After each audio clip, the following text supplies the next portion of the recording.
जय हिंद साथियों, स्वागत है आपका इस यूट्यूब चैनल परफेक्ट प्रैक्टिस पर। तो चलिए आज के इस वीडियो में हम जो है आरआरबी एनटीपीसी और ग्रुप डी एग्ज़ाम के लिए जो है यहाँ पे हम बहुत ही मोस्ट इम्पोर्टेंट क्वेश्चन लेके आए हैं।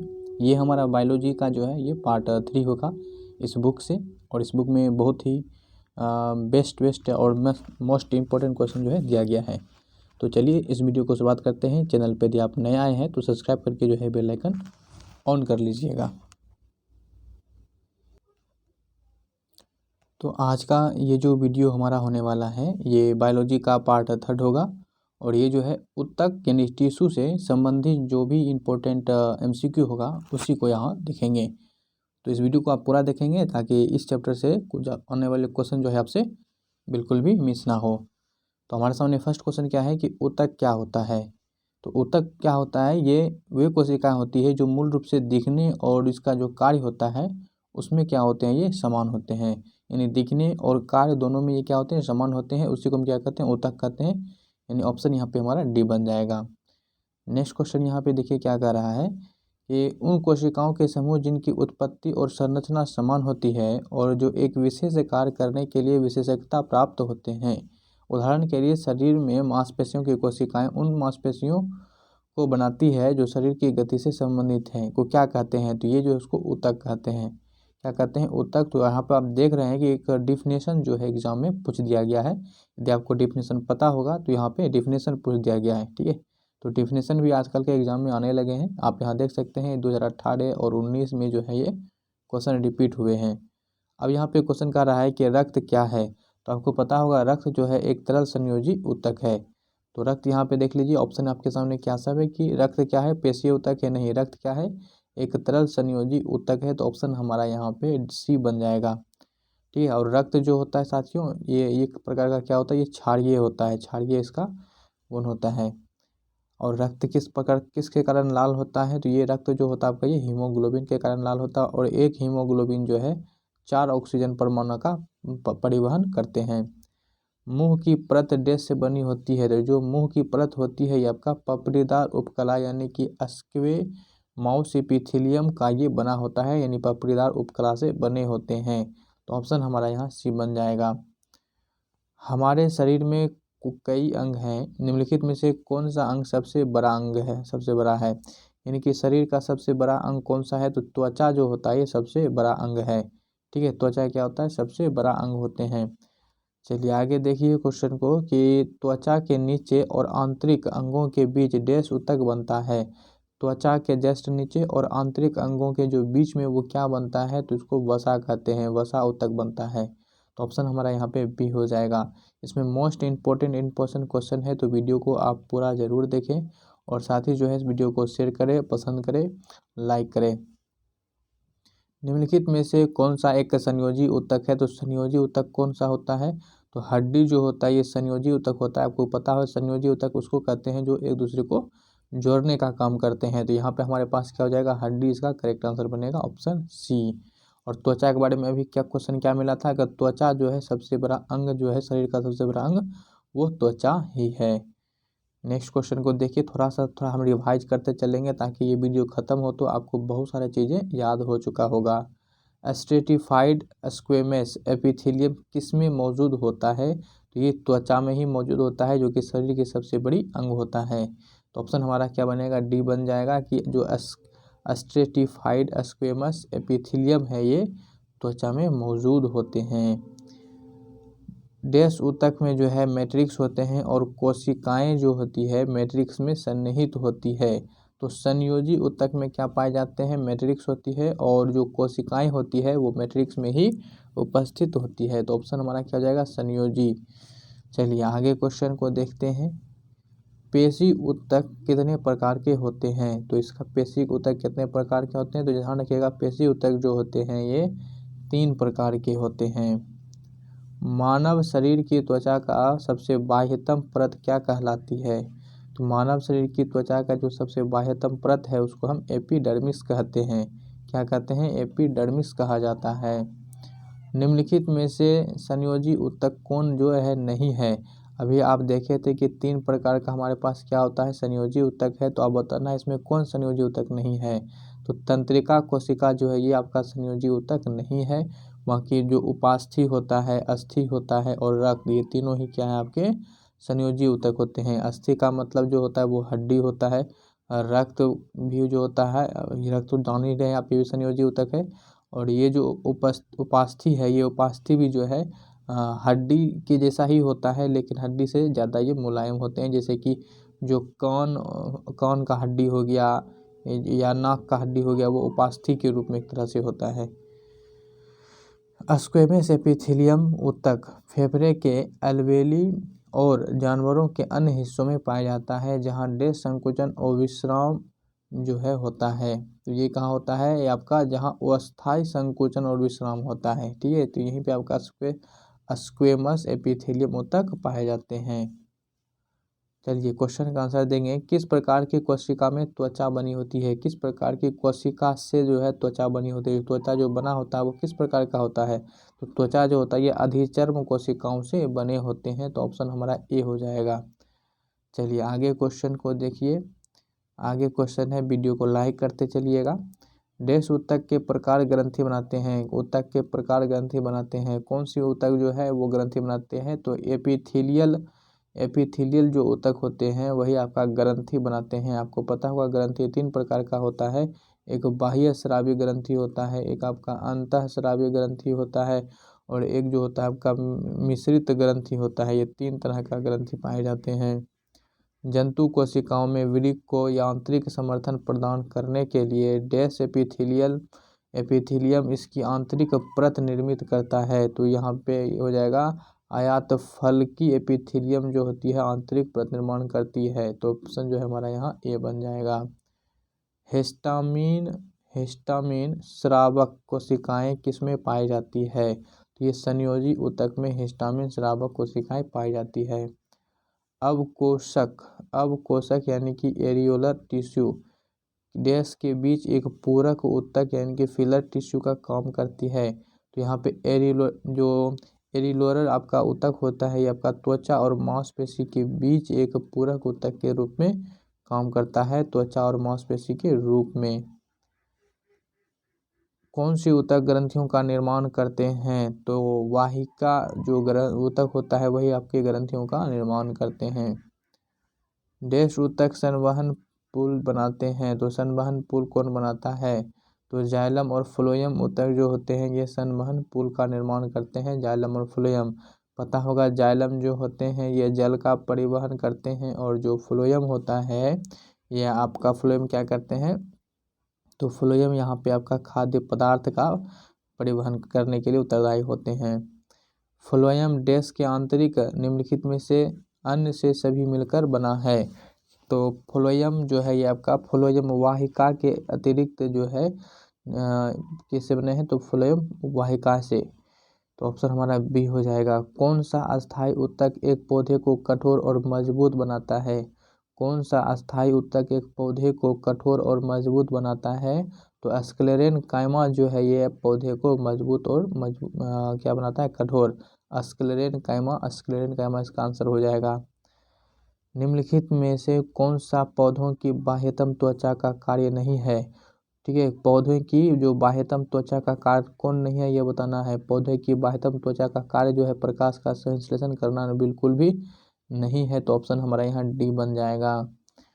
अस्थायी ऊतकों के निर्माण के लिए एक अस्थायी संरचना, आकार और क्रिया अपनाने की प्रक्रिया को क्या कहा जाता है? तो विभेदन कहते हैं। विभेदन। डैश ऊतक जो है, डैश ऊतक में कोशिकाएं जीवित, लंबी और कोनों पर नियमित रूप से मोटी होती है। तो कोलेनकाइमा की जो कोलेनकाइमा का ऊतक में ऐसा होता है, कोलेनकाइमा। ठीक है, तो ऑप्शन हमारा यहाँ पे सी बनेगा। चलिए नेक्स्ट क्वेश्चन का जो है आप आंसर देने का प्रयास करेंगे कि सीव ट्यूब और सह कोशिकाएं मुख्य रूप से डैश संरचना के लिए उत्तरदायी है। तो पौधों में भोजन के लिए क्या है? ये उत्तरदायी है। डैश के जमाव के कारण दृढ़ ऊतक की कोशिकाएं भित्ति मोटी होती है। तो लिग्निन के कारण, किसके कारण? लिग्निन के कारण। निम्न में से कौन विकल्प तने और जड़ों के शीर्ष भाग पर पाए जाते हैं? तो शीर्ष विभजोतक ऊतक। डैश के कारण जो है स्क्लेरन कायमा कोशिकाएं की दीवार मोटी होती है। स्क्लेरन कायमा कोशिका की दीवार जो मोटी होती है वो लिग्निन के कारण मोटी होती है। देखिए ये क्वेश्चन जो है बहुत इंपॉर्टेंट है, आपको हार्ड लग सकता है लेकिन हकीकत यही है कि एग्ज़ाम में इसी तरह के बायोलॉजी से क्वेश्चन पूछे जाते हैं। यहाँ आप देख भी सकते हैं कौन कौन से शिफ्ट और ईयर में पूछे गए हैं। निम्नलिखित में से कौन सरल अस्थायी ऊतक नहीं है? सरल अस्थायी ऊतक इसमें से कौन नहीं है? तो जाइलम जो है ये सरल अस्थायी ऊतक नहीं है। जाइलम जो है ये आपका जटिल अस्थायी ऊतक में से आता है, जटिल ऊतक में से आता है। पौधों का कौन सा हिस्सा जो है पानी और खनिज के परिवहन को सक्षम करता है? पौधे का कौन सा हिस्सा पानी और खनिज के परिवहन को सक्षम करता है? तो जाइलम। कौन करता है? जाइलम हो जाएगा। निम्नलिखित में से कौन सा ऊतक मुख्य रूप से मृत कोशिकाओं से बना होता है? तो ये हो जाएगा जाइलम। ये भी क्या हो जाएगा? जाइलम हो जाएगा। नेक्स्ट क्वेश्चन क्या है कि निम्नलिखित में से कौन सा ऊतक अंतरकोशिकीय क्षेत्र से बड़ा होता है? तो ये हो जाएगा पेरेन्काइमा। डैश ऊतक एकमात्र पादप ऊतक है जो कोशिका विभाजन द्वारा नई कोशिकाओं का उत्पादन करते हैं। तो विभजोतक और या फिर इसी को मेरिस्टेमेटिक कहा जाता है। ऑप्शन सी हो जाएगा। पौधों के तनों में छल्ले के रूप में पाई जाने वाली आकृति जो उनकी वृद्धि होती है, निम्न में से ऊतक पाए जाते हैं। तो इसमें लेटरल ऊतक, लेटरल मेरिस्टेमेटिक ऊतक पाए जाते हैं। चलिए नेक्स्ट क्वेश्चन को देखिए, बहुत ही यहाँ पे अच्छा इंपॉर्टेंट क्वेश्चन दिया गया है। यहाँ पे बताना है डैश ऊतक कोशिकाएं अलग अलग प्रकार के अस्थायी ऊतक बनाने के लिए पृथक होती है। तो विभजोतक ऊतक जो होती है ये कोशिकाएं अलग अलग प्रकार के अस्थायी ऊतक बनाने के लिए ऊतक पृथक कौन होती है? विभजोतक ऊतक। कोलेन कायमा ऊतक की कोशिकाएं डैश कोनों पर मोटी होती है। तो यहाँ पे क्या हो जाएगा? कोलेन कायमा की ऊतक की कोशिकाएं जो होती है ये सेलुलोज और पेक्टिन से के कारण क्या होते हैं? ये कोने पर मोटे होते हैं, सेलुलोज और पेक्टिन के वजह से। रीट ट्यूब या सीट ट्यूब में कौन सा ऊतक होता है? तो विभजोतक ऊतक होता है। एक पौधे के तने या जड़ का घेरा किस कारण बढ़ता है? तो लेटरल मेरिस्टेमेटिक ऊतक के वजह से। अग्रस्थक मेरिस्टेमेटिक के शीर्ष यानी विकसित होती शिखा पर पाया जाता है, तना और जड़ें के शीर्ष पर। पौधों में प्राथमिक वृद्धि किससे होती है? तो ये आपका जो होता है ये अंतर्वेशी विभजोतक ऊतक और शीर्ष विभजोतक ऊतक के कारण होता है, यानी ऑप्शन हमारा यहाँ बी हो जाएगा। एरियोलर ऊतक अंगों के डैश स्थान पर भरता है। तो एरियोलर ऊतक अंगों के जो होता है ये आपका अंदर के स्थान को भरता है, अंदर के स्थान को, और डैश अंगों को सहारा देता है और ऊतक की मरम्मत करता है। तो आंतरिक अंगों को सहारा और मरम्मत देता है। तो ऑप्शन जो हमारा यहाँ पे ए बन जाएगा। निम्नलिखित में से कौन ऊतकों में कोशिकाएं जीवित होती है, लंबी और कोनों पे अनियमित रूप से स्थूल होती है? तो कोलेन कायमा में।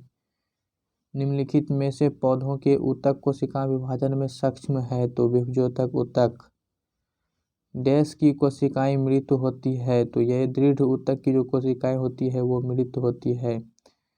वनस्पतिक ऊतक का डैश परिपक्वता पर जीवित प्रोटोप्लाज्म धारण नहीं करता है, धारण नहीं करता है। तो यहाँ पे दृढ़ ऊतक हो जाएगा। क्या हो जाएगा? दृढ़ ऊतक। चलिए आगे क्वेश्चन को देखिए, आगे क्वेश्चन का आंसर देने का प्रयास करेंगे। अंतर्वेशी विभजोतक ऊतक पाए जाते हैं, तो ये पत्तियों में पाए जाते हैं, पत्तियों के जो तल होता है उसी में।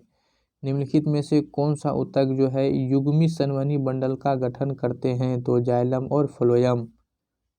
साधारण अस्थायी ऊतक कितने प्रकार के होते हैं? 3 प्रकार के होते हैं। तो ये जो होती कौन से 3 प्रकार के होते हैं? तो एक होता है आपका पेरेन्काइमा, एक होता है कोलेनकाइमा, एक होता है स्क्लेरेनकाइमा। तो ऑप्शन सी बन जाएगा।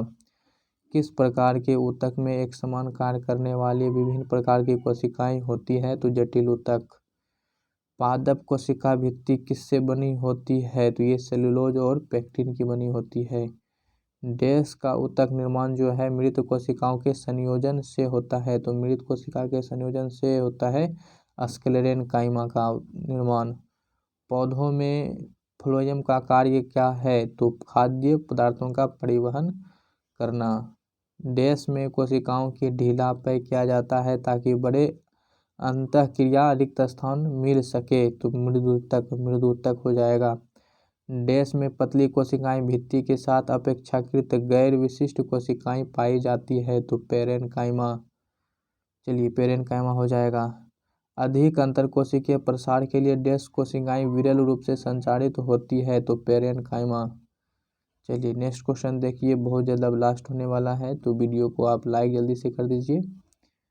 डैश ऊतक की कोशिका बहुत अधिक सक्रिय होती है, इसमें घने कोशिकाएं द्रव पतली कोशिका राजधानियाँ भित्ति मुख्य नाभिक और कम रिक्ति स्थान होती है तो विभज्योतक ऊतक, जिसको मेरिस्टेमेटिक भी कहा जाता है।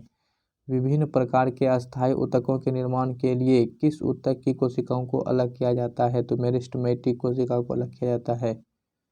पादप ऊतक मुख्यतः दो प्रकार के होते हैं और वो दो प्रकार से कौन कौन सा है तो पादप ऊतक दो प्रकार का होता है, एक होता है विभज्योतक ऊतक और दूसरा होता है अस्थायी ऊतक। तो ऑप्शन हमारा सी हो जाएगा। डैश एक जटिल अस्थायी ऊतक है तो जटिल अस्थायी ऊतक इसमें से कौन है तो फ्लोएम जो है एक जटिल अस्थायी ऊतक है। नारियल की छाल का निर्माण किस ऊतक द्वारा होता है तो स्क्लेरेन्काइमा के द्वारा। निम्न में से कौन जाइलम का एक प्रकार नहीं है, जाइलम का एक प्रकार नहीं है तो सीव ट्यूब। पौधों में लचीलापन जो है किस ऊतक के कारण होता है तो कोलेनकाइमा के कारण। दृढ़ ऊतक किसके बने होते हैं तो ये निर्जीव कोशिकाओं के बने होते हैं। रेगिस्तानी पौधों की बाह्यतम त्वचा यानी एपिडर्मिस में किसकी एक मोटी मोम परत होती है तो क्यूटीन की बनी एक मोटी मोम होती है। डैश वृक्ष में सामग्री और परिवहन ऊतकों को क्या कहा जाता है तो इसको संवहनीय ऊतक कहते हैं। एक वृक्ष की बाहरी संरक्षी परत को क्या कहा जाता है तो वल्कल कहा जाता है। चलिए नेक्स्ट क्वेश्चन का आंसर देने का प्रयास करेंगे। क्वेश्चन क्या है कि एक्वारेजिया में अम्लों का अनुपात कितना होता है तो 3:1 होता है। एक्वारेजिया का मतलब यहाँ समझ लीजिए, इसमें जो होता है आपका HCl और HNO3 का मिश्रण होता है, जिसमें HCl 3 होता है और HNO3 1 के अनुपात में होता है, तो इसीलिए 3:1 हो जाएगा। अब यहाँ पे ऊतक विज्ञान में किसका अध्ययन होता है तो ऊतक विज्ञान में जो होता है वो हम ऊतक का अध्ययन करते हैं। किसका अध्ययन करेंगे, ऊतक का अध्ययन करते हैं। ठीक है, क्या कहलाएगा ये, ऊतक का अध्ययन कहलाएगा। नेक्स्ट क्वेश्चन और लास्ट क्वेश्चन है ये आपके लिए कि ऊतक है एक, ऊतक क्या है तो ऊतक जो है समान कोशिकाओं का एक समूह है तो ऑप्शन सी हो जाएगा। इसके आगे जो है यहाँ पे आप देख लीजिए जैव अणु का जो है यहाँ पे क्लास आएगा, तो आप चाहें तो यहाँ पे जैव अणु के बारे में आप पहले से तैयारी करके आ सकते हैं। तो ये जैव अणु जो रहा आपके लिए होमवर्क के रूप में रहा, तो आप जैव अणु से संबंधित चीज़ें को पढ़ लेंगे, याद कर लेंगे। तो आज का ये वीडियो कैसा लगा हमें कमेंट सेक्शन में ज़रूर बताएं, और जो है वीडियो को जो है लाइक कर दीजिएगा और साथ ही जो है इसे शेयर करने का भी प्रयास करें। और चैनल पर यदि कोई नए आए हैं तो इसको सब्सक्राइब करके बेल आइकन ऑन कर लें। बाकी बहुत सारा वीडियो जो है बना हुआ है, आप डिस्क्रिप्शन में जाके उसका लिंक चेक कर सकते हैं, या प्लेलिस्ट में जाइए चैनल के प्लेलिस्ट में, वहाँ पे आपको बहुत ही ज़्यादा इंपॉर्टेंट क्वेश्चन देखने को मिल जाएगा। अलग अलग सीरीज का, अलग अलग बुक का बहुत ही इंपॉर्टेंट सारे क्वेश्चन। तो लाइव भी चैनल पे आते हैं तो आप लोग लाइव भी आया कीजिए, ताकि लाइव प्रैक्टिस में भी जो है एक दूसरे से अच्छी तरह से इंटरेक्ट हो सके। तो इस वीडियो को फिलहाल इतना ही रखते हैं। आशा करते हैं कि आपको अच्छा लगा होगा। मिलेंगे फिर किसी नए वीडियो के साथ, तब तक के लिए लेते हैं हम आपसे विदा। जय हिंद, बाय बाय।